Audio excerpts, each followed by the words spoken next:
Yes. What's up YouTube, Day of the Wargames. We're here with James, and James is bringing us a Tindangle. It's not Tindangle, is it? Yeah, it's Tindangle. Tindangle with Prediction Princess. Well, it's only got the ritual monster, but yeah. Spoilers alert. Spoiler. Oh, yeah. My bad. Yeah. So James is going to take you through that now. So to start off with, we've got 3 of the Tindangle Protector. This one, if it's flipped face up, all the Tindangle stuff is flip effects. If you flip this face up, you can flip up any set monsters on your side of the field, and if you do, and they're all Tindangles, you just add more Tindangle stuff from your deck, so it's a nice little search. You've then got yourself 3 Tindangle angles, or angels, if people want to say it right. You flip this up and you special summon 1 you special summon 1 flip monster from your hand or graveyard, and if you do this during your opponent's battle phase, you get to end the battle phase. So it's a fairly nice thing to do, just end battle phases. Oh, they're my ones, aren't they? These are all your stuff. Tindangle Base Gardener, we run 3 of these because for the Link monster you need it in graveyard, so you have to have it at 3. If you control a set monster, you can special summon this onto the field. It's a must-have. Most of these are must-haves at 3s. So next we've got Tindangle Intruder. Tindangle Intruder, when it flips face up, you can add a Tindangle card from your deck to your hand. If you special set a monster, you must summon this monster from the graveyard. This isn't a you can, it's a you must. Tindangle Hound. We play 3 of these. Tindangle Hound, when it flips face up, you can flip 1 face up monster face down. It gains attack equal to the attack of the monster, and then you flip that monster face down into defense position.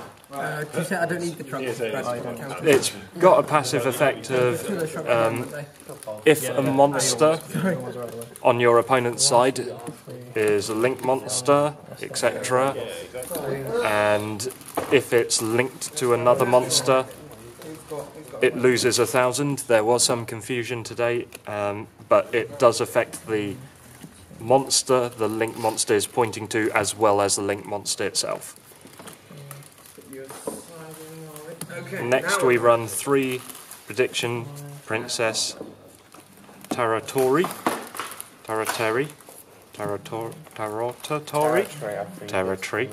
yeah. End step, special summon another flip monster in defense position, face down defense position, which just helps speed things up a little bit. And once per turn you can flip up or flip down.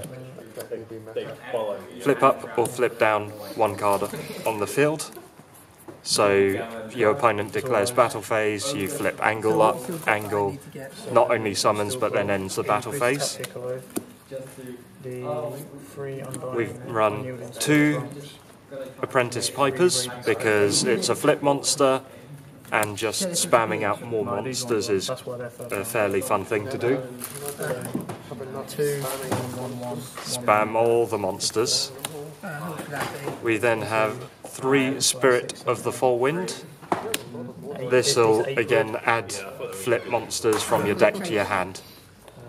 So this is the monster lineup. It's a fairly hefty monster lineup, but once the deck gets going, you're just constantly flipping and you're constantly spamming out monsters. So for the spells, we've got 3 of the Prediction Ritual, and this is the Ritual spell for the Territory. 3 pre-preparations of rights. Pre-preparations of rights to search out territory, because it all the entire deck really revolves around it summoning more and flipping everything. 3 of Nigel's Protection. Nigel's Protection protects all your Tindangles, so they attack them. Because the Tindangles have 0 attack, they're going to die to a Karibo. They'll die to a Karibo attack. This stops that from happening. Also, it's got a secondary effect that once per turn, if a Tindangle attacks and inflicts battle damage, you can just double the damage. There was one point with Hound where I had this out and hit for 8,200, which is rather nasty. You can also banish it. You can also you can banish this card from your graveyard, discard 1 Tindangle card, add 1 of itself from your deck to hand. Only use its effect once per turn. So once it's in graveyard, you can just search out another one, and you can load up your graveyard with base Gardener using this card. We've then got 3 of the Field Spell. It's a nice little stall card. If you've got 3 Tindangles on the board, to 3 or more, they can't attack. Once per turn during the standby phase, target 1 Tindangle monster you control, give control of it to your opponent. This is only really useful for Acute Cerberus. Didn't really get much use out of it other than that. Then we go on to the ones-offs. Get 1 Reasoning, because the levels are all over the place with this deck. 1 Foolish Burial, because again you want to load your graveyard up. 1 Foolish Burial of Goods, 1 Raigeki, and 1 Monster Reborn, because we can. And then the trap lineup is 2 Tindangle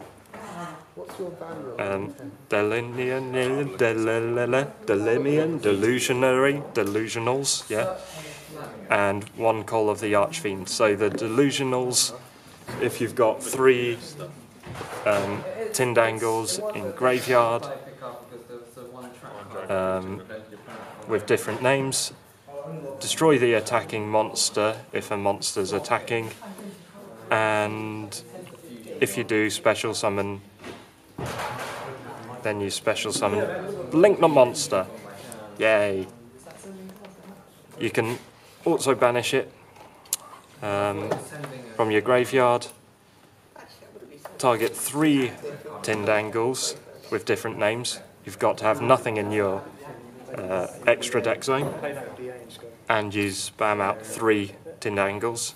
And Call of the Archfiend is just a nice little tech card. You can target 1 level 5 or higher Fiend monster in your graveyard, discard 1 Fiend monster, and if you do, special summon the targeted monster. You can only use the effect of this once per turn. Everything Tindangle is Fiend based, so they're the spells and traps. Oh, is that for my deck? And then for the extra deck, we have 3 of Acute Cerberuses, 0 attack. It gains 3,000 attack. If you have 3 different named Tindangle monsters in your graveyard, one of them must be Tindangle base Gardener.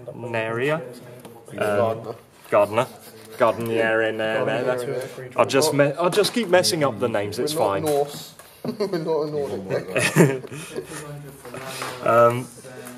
For every card this card points to, that's a Tindangle.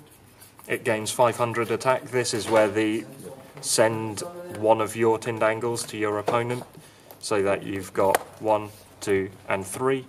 So 1 in each arrow head. At which point it then becomes 4,500 attack.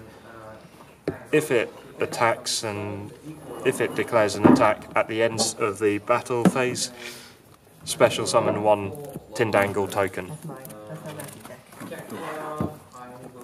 We then also run 3 Subterra Behemoth Fiendes, because with Territory flipping up a monster in this link zone, you'll not only get the flip monster's effect go off, but then you'll get Behemoth's effect to then search and add.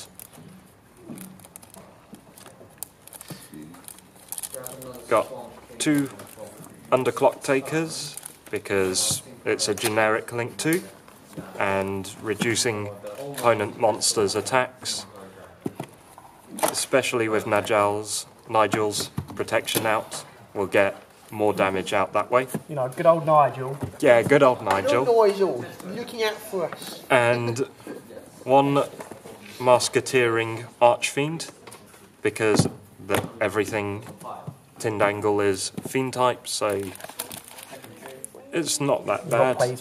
You've got to play, yeah. When you have to pay life points to keep it on the board, you can use its effect to bring out Tindangle Protector, because it's got 500 attack. And then lastly, Deco Talker.